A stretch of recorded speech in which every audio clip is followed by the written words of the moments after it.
Hello guys, আসসালামু আলাইকুম। আজকে আমি আমার একটা ছোট্ট বুনুকে, কিউট বুনুর সঙ্গে ভিডিওটা চালু করছি। তো দেখো কি সুন্দরভাবে বসে আছে। তো যাই হোক, আজকে ভিডিওটা করার উদ্দেশ্য হচ্ছে আজকে আমরা খাবো আম মাখা। কারণ বিকেলবেলা সবাই মিলে বসে আছি, কি করব, তো তার জন্য করছি আম মাখা। আর আম মাখার আগে কিন্তু জাম মাখা খেয়েছি, তো দেখতেই পাচ্ছ।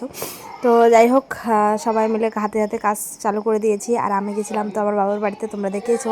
আর আমার বাবার বাড়িতে অনেক প্রচুর আমের গাছ, তো সেখান থেকে আম পেড়ে এখন আম মাখা করা হচ্ছে। কেউ আম ছিলছে, কেউ আম গ্রেড করছে, আবার কেউ এখানে লঙ্কা আর লবণ দিয়ে ভালো করে মাখছে। তো যাই হোক, এটা খুবই ভালো লাগে। আর আমার কাকিরা এসব করতে খুবই পছন্দ করে, আর আমরা ভাস্তিরা তো আছি তার সঙ্গে।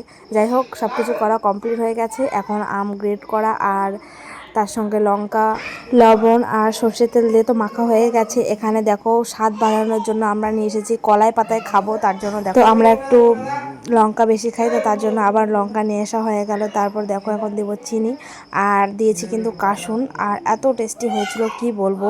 তো যাই হোক, এবার ভালো করে মাখাতে হবে, হাত দিয়ে একদম খুবই সুন্দর করে মাখাতে হবে, কারণ এই মাখালেই মানে মাখার উপরে টেস্টটা হয়। তো যাই হোক, কেমন লাগছে তোমাদের অবশ্যই কিন্তু কমেন্ট করে জানাবে। আর দেখো এখানে সাইড করে রেখে দিয়েছি, কারণ বলে না যে ভাগ করে সেই কম পায়, তো তার জন্য আমরা বুদ্ধি করে আলাদা করে রেখে দিয়েছি।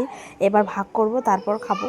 তো দেখো কলাই পাতায় মুড়িয়ে এখন সবাইকে দিচ্ছি। তো এর স্বাদ অতুলনীয়, মানে কি বলবো, এর মতো স্বাদ কোথাও পাওয়া যাবে না। আর এত বাচ্চা কাচ্চা মিলে আমরা খাচ্ছি, কি বলবো, খুবই আনন্দ লাগছে। আর বিকেলবেলা ঠান্ডা ঠান্ডা ওয়েদার, খুবই ভালো লাগে। অনেক বাচ্চা কাচ্চারা এখানে খেলছে, খুবই ভালো লাগছে দেখতে। আর লাস্টে অবশিষ্ট এই ঝোলটা খেতে সবাই কাড়াকাড়ি লেগে গেছে। যাই হোক, আর এই যে আমরা রেখেছিলাম আলাদা করে, সেটাই এখন আমরা ভাগাভাগি করে খাচ্ছি। আমার ভিডিওটা যদি ভালো লাগে থাকে অবশ্যই একটা লাইক, একটা ফলো, একটা সাবস্ক্রাইব। ওকে, খুদা হাফেজ।